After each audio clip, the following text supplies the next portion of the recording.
How are you?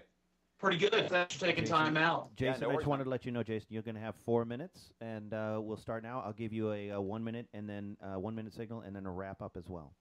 Sounds good.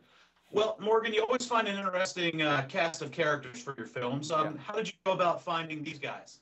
We put out just a kind of this massive calling, to comic book shops on the internet, through the other cons to try and find the people. And we got about 2,000 people that sent us applications and videos saying they wanted to be in the film, and we narrowed it down to the 7 that you actually see in the movie.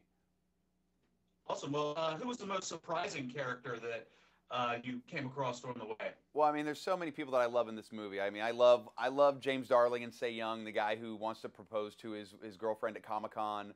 I love Skip Harvey and Eric Hansen, the guys who want to go show their portfolios. Chuck Rosansky, the curmudgeon of a comic book dealer who has a love-hate relationship with Comic-Con. But my favorite is probably Holly Conrad. Holly, who is this incredible costume designer, who she basically has been making costumes in her garage for years. She enters the Masquerade, which is the costume competition they have there. She enters it every year. And to kind of see her go in and compete, saying this is going to be my last time, we have to win, is pretty inspired. Awesome. Well, how has her life changed since appearing in this film? Well, I mean, it's an amazing thing. Like after the film came out, the people from Mass Effect, because she makes costumes of the characters from Mass Effect, BioWare contacted her. They hired her to start making costumes. She got contacted by the producers of the Mass Effect feature film, and they want to bring her on as a wardrobe consultant for the feature film. I mean, like, her life has changed completely. It's amazing. That's great. Well, what are the challenges of shooting at something like Comic-Con? Size. I think that there's 150,000 people there. So you're trapped in an area like this. You're having to figure out logistically, how do you get through? How do you get from point A to point B? And we had a massive crew. We had 150 people working on this movie. We had 15 different DPs. We had 10 field producers that were also able to pick up cameras when we needed them. I mean, it was a huge, huge production, and so there was a lot to manage. We would go into our war room every night, look at the schedule for the next day, pinpoint what we were going to do. We'd send out everybody with their marching orders, and it was just we had a machine that was going. It was incredible.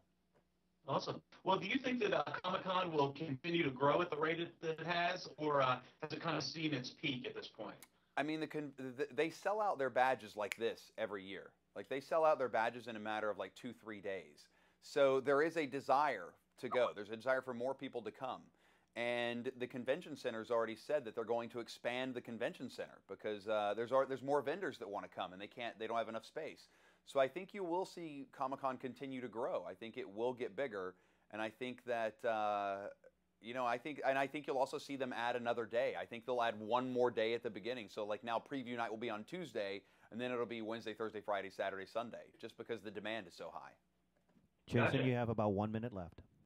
Well, all movies centered around comic books these days seem to end up with a sequel or a spin-off of some sort. Yeah. Any chance of something like that in your future? Well, that's why we called it episode 4, because now I can make either a sequel or a prequel. That's the beauty of it. Awesome. Well, what's up next for you, Morgan? Where you're focused? Yeah, no. The next thing I'm working on is I'm doing a movie with Will Arnett and Jason Bateman. It's all about male grooming. It's called Mansome, and it premieres at the Tribeca Film Festival on April 21st. Awesome, man. Well, thank you very much for your time, and good luck with everything in the future. Thank you very much. Take care, Jay. Have a good day. Bye. Thank you, Jason.